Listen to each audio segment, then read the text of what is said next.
In the heart of Upper Manhattan, a criminal organization emerged in the 1980s that would become one of the most significant drug operations in the city's history.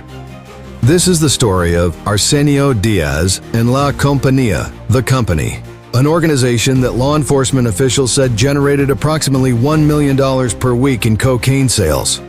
When District Attorney Robert Morgenthau announced the indictment of 64 individuals in September 1994, he called it the second largest drug case his office had ever prosecuted.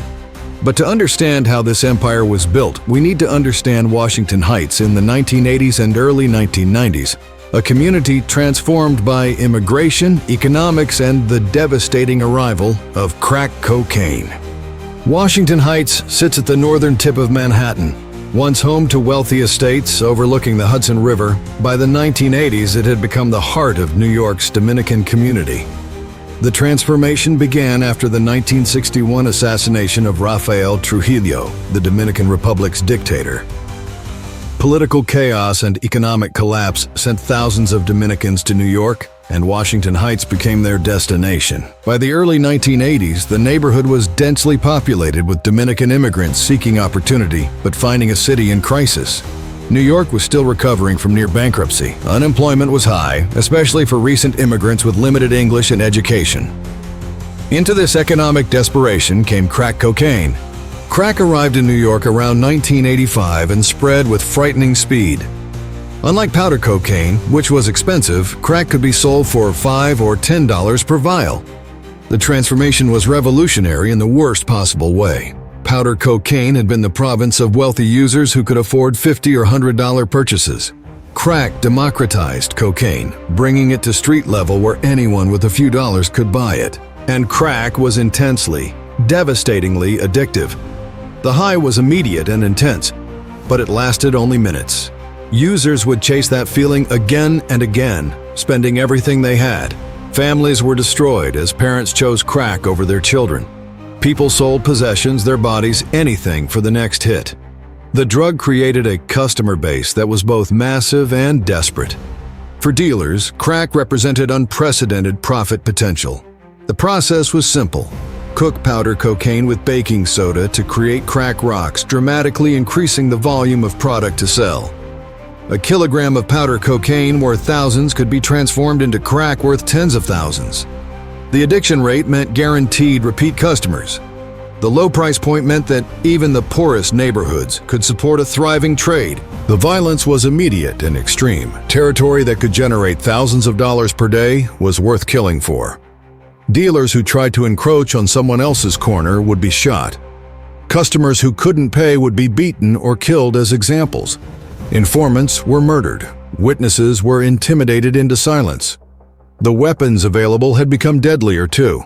Cheap handguns flooded the city, and semi-automatic pistols with large-capacity magazines made shootings more lethal than ever.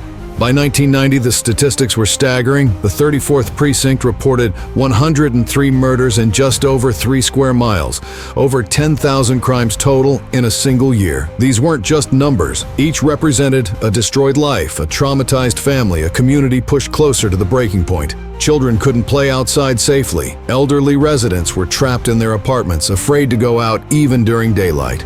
Drug dealers openly conducted business on street corners and in building lobbies, with lines of customers waiting like it was a legitimate business. Washington Heights had become, in the words of many who lived through it, a war zone. This was the world Arsenio Diaz entered in 1984. According to law enforcement officials, he arrived from the Dominican Republic that year as a young man. He would be 37 when arrested in 1994, making him around 27 in 1984. Like most Dominican immigrants, he came with little education and no money, chasing the American dream in a neighborhood where legitimate opportunity was scarce. What we know for certain is that Diaz began at the bottom of the drug trade, working as a corner lookout for an established dealer. Standing on street corners, watching for police, warning dealers when law enforcement approached. Tedious, dangerous work that paid a few $100s a week. Thousands of young men worked as lookouts across Washington Heights. Most ended up dead or in prison before their mid-20s. But Arsenio Diaz proved exceptional. Over 10 years, he would rise from lookout to what law enforcement called the biggest drug dealer in Upper Manhattan. The specific steps aren't fully documented, but based on how the drug trade operated, he likely moved from lookout to street dealer, then to managing crews, then coordinating multiple locations. What clearly set him apart was an ability to build and manage a larger organization. By the early 1990s, he had established La Compania, the company. The name itself wasn't flashy or threatening like typical street names. It was businesslike, corporate. This reflected what appears to have been Diaz's philosophy: operate with efficiency and relative discretion rather than the violent, flashy style that attracted police attention.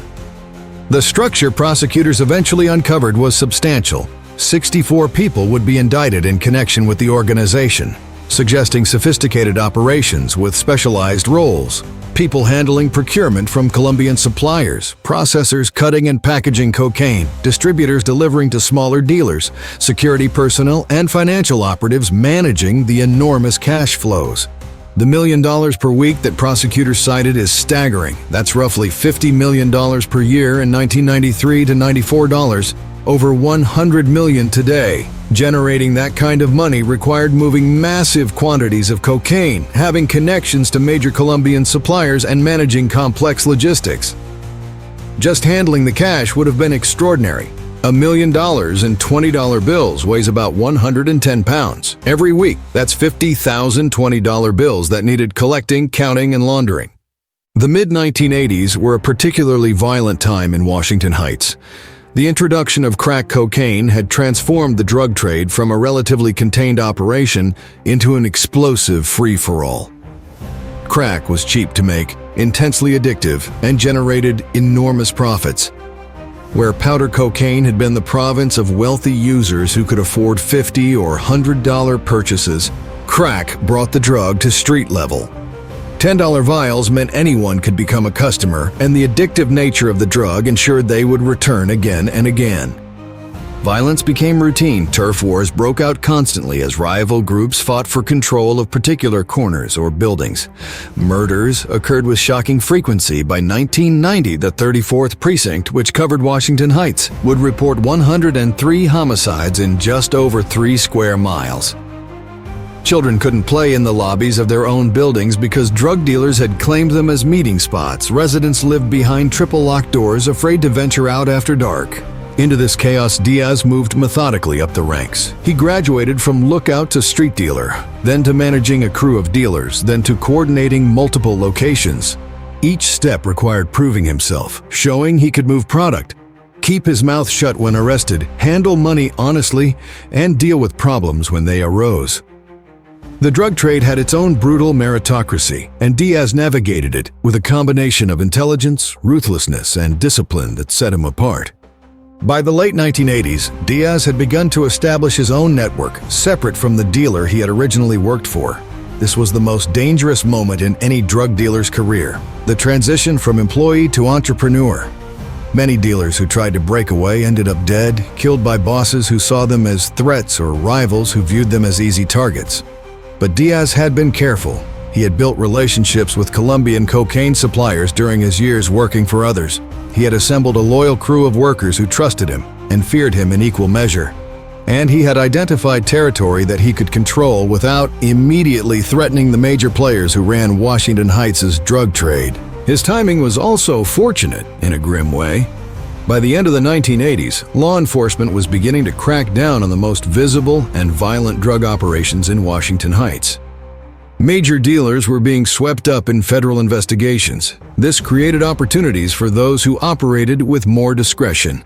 Diaz understood something that many of his flashier competitors did not: that the key to longevity in the drug trade was maintaining a low profile while maximizing efficiency. By the early 1990s, law enforcement was evolving its approach to drug trafficking. The NYPD, DEA, and federal prosecutors began coordinating more effectively, using wiretaps and sophisticated investigation techniques. Rather than just arresting street dealers, they targeted the wholesalers and organizers who controlled the supply chain. La Compania, with its $1 million per week operation, was exactly the kind of target this new approach was designed for. An operation that size couldn't stay invisible. The investigation likely followed typical patterns, starting with lower-level members who could be pressured to cooperate, conducting surveillance, seeking wiretap authorizations, building a case strong enough to bring down the entire organization, including its leadership. The political context mattered too. In 1993, Rudolph Giuliani defeated Mayor David Dinkins by promising aggressive law enforcement. Giuliani took office in January 1994 with Police Commissioner William Bratton implementing new policing strategies. This created pressure for high-profile enforcement actions. Major drug busts fit perfectly. They generated positive media coverage and sent a message that even sophisticated criminal organizations could be dismantled. On a Tuesday night in September 1994, coordinated raids swept across Upper Manhattan. According to news reports, 36 La Compania members were arrested in these initial raids. 6 others, including Arsenio Diaz himself, were already in custody on other charges. Whether Diaz's earlier arrest was coincidental or strategic isn't publicly known, but it meant the organization's alleged leader couldn't flee. On September 8, 1994, District Attorney Robert Morgenthau announced the indictment at a press conference. 64 people were charged with murder, conspiracy, drug trafficking, and weapons offenses. Morgenthau called it the second largest drug case his office had ever prosecuted, exceeded only by French Connection 2 from the previous year. He estimated La Compania had been generating approximately $1 million per week. Commissioner Bratton praised the investigation as effective coordination between agencies. The Giuliani administration was happy to claim credit for a major bust, even though the investigation had taken months or years under the previous administration. For Washington Heights residents, the arrests brought complicated reactions. Many were relieved to see action against a major drug organization. They had lived for years with violence and chaos. Their neighborhood had become synonymous with drugs and crime. Their children had grown up where drug dealers were more visible than any other profession, where gunshots were routine, where going outside after dark was genuinely dangerous. But there was also skepticism. Residents had seen dealers arrested before, many times. Within days or hours, new dealers would appear. The demand for drugs didn't disappear. The economic conditions that made dealing attractive, lack of legitimate opportunities, easy money, those didn't change either. And power vacuums created by major busts often led to even more violence as groups fought for control. The Dominican community had particularly complicated feelings. The violence and addiction had devastated Dominican families. Most Dominicans worked hard at legitimate jobs trying to build better lives. The stereotype that all Dominicans were dealers was deeply offensive. Yet there was also perception that law enforcement treated the Dominican community with suspicion and hostility. Aggressive policing tactics, language barriers, immigration concerns, these created deep mistrust.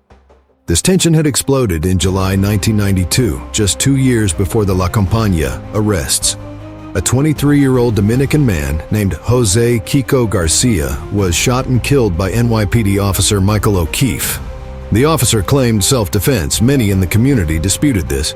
Several days of riots followed. Peaceful protests turned violent, with fires, overturned cars, stores looted. 1 person died. The riots highlighted deep divisions between the Dominican community and law enforcement.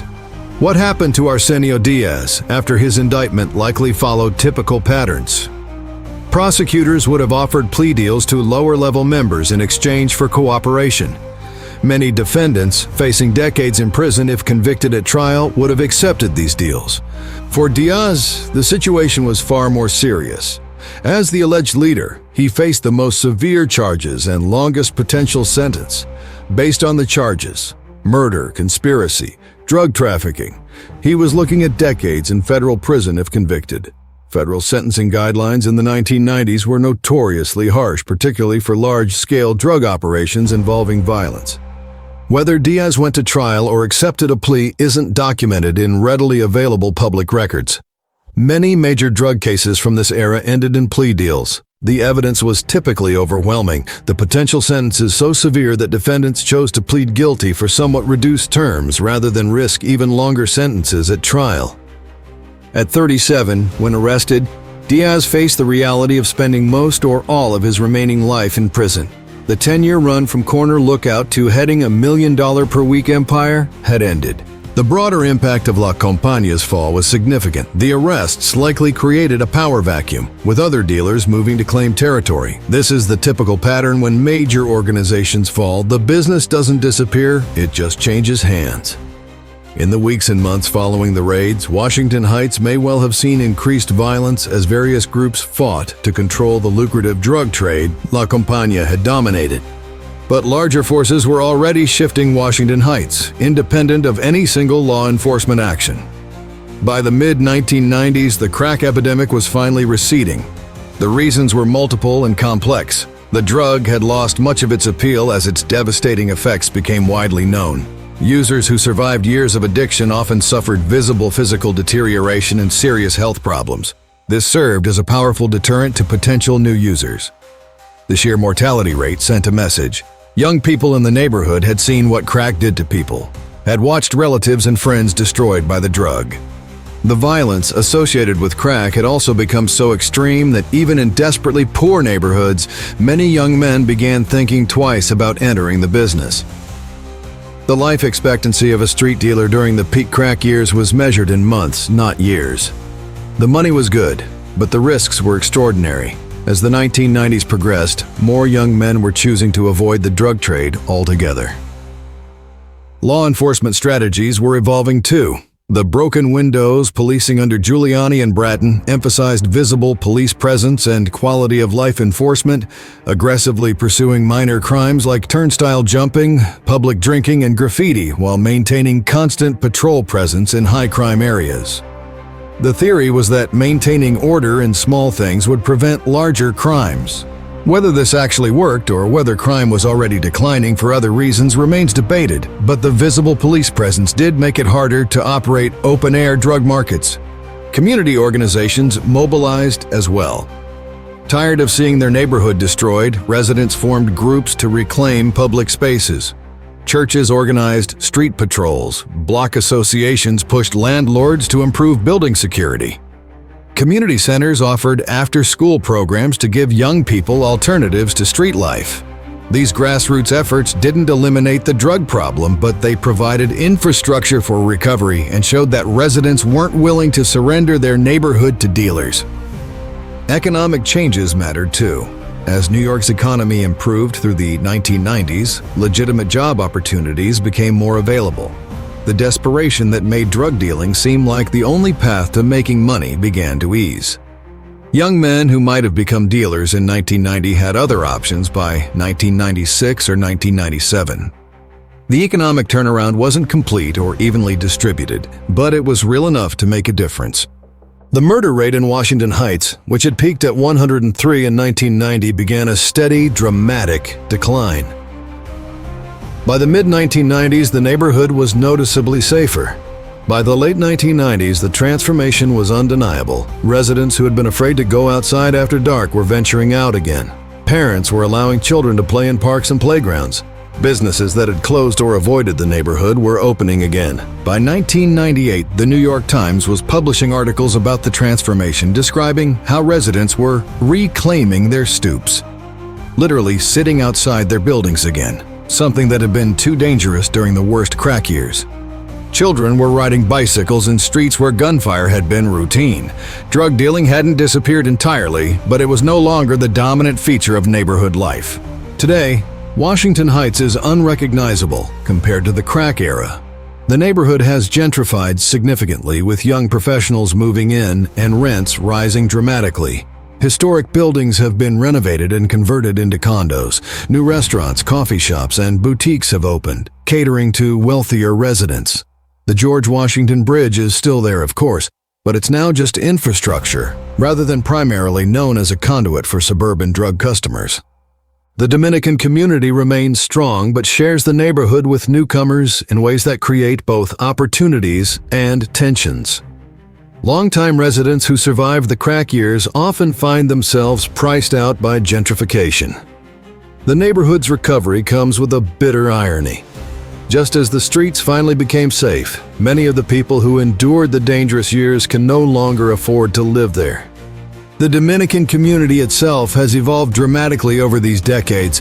From struggling immigrants fleeing political and economic chaos, they've become an established ethnic enclave with real political and economic power. Dominican Americans have been elected to the New York City Council, the State Assembly, and Congress. Dominican businesses line the streets, from small bodegas to substantial restaurants and stores. The community that produced both street-level dealers and their victims has also produced successful business owners, doctors, lawyers, teachers, artists, and countless working-class families who achieved stable middle-class lives. The story of Arsenio Diaz offers a window into a specific moment in New York history, when the crack epidemic violence peaked, when entire neighborhoods seemed consumed by drugs, when the drug trade appeared to offer the only path to success for young men with few options. He arrived in 1984 as a young Dominican immigrant seeking opportunity. Within a decade, he allegedly built one of Manhattan's largest drug operations. His rise from corner lookout to heading $1 million per week organization speaks to both exceptional capabilities and the unique conditions of Washington Heights during this period. The drug trade was generating enormous sums. Demand for crack seemed insatiable. Law enforcement was overwhelmed. Economic conditions in the immigrant community were dire enough that many young men were willing to risk death or prison for the chance to earn serious money. But his story is also a reminder of brutal realities. The 10 years between his arrival and arrest were marked by extraordinary violence. The 103 murders in 1990 alone represent just a fraction of the human cost. Behind each statistic were destroyed lives, traumatized children, families torn apart by addiction and loss, communities damaged perhaps irreparably. La Compania, according to prosecutors, contributed to this tragedy. Every kilogram of cocaine it distributed represented individuals who became addicted, families destroyed, lives lost or derailed. The $1 million a week in revenue represents an almost incalculable amount of human suffering. The desperation of addiction, the violence of the trade, the communities torn apart. Arsenio Diaz's ultimate fate was documented, though many details remain unclear. After serving approximately 10 years in federal prison, he was deported to the Dominican Republic.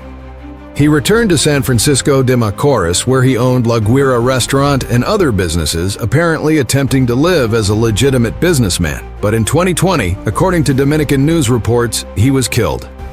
Shot by a 5-year-old child who was allegedly given a gun by another U.S. deportee.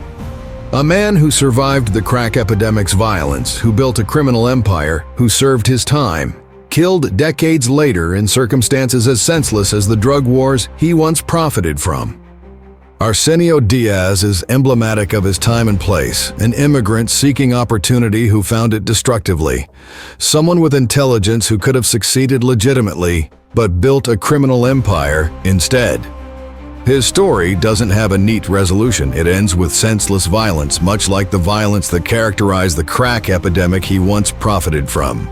His story shows how quickly illegal enterprises can grow, the devastating human cost of the drug trade, and provides a window into a neighborhood at a moment of profound crisis. If you've learned something new about this forgotten chapter of New York City's history, hit that like button and subscribe to NYCLore for more deep dives into the hidden stories, unsolved crimes, and urban legends of the city's past. Drop a comment sharing your thoughts or suggesting what neighborhood or story you'd like us to explore next. Until next time, keep exploring the lore.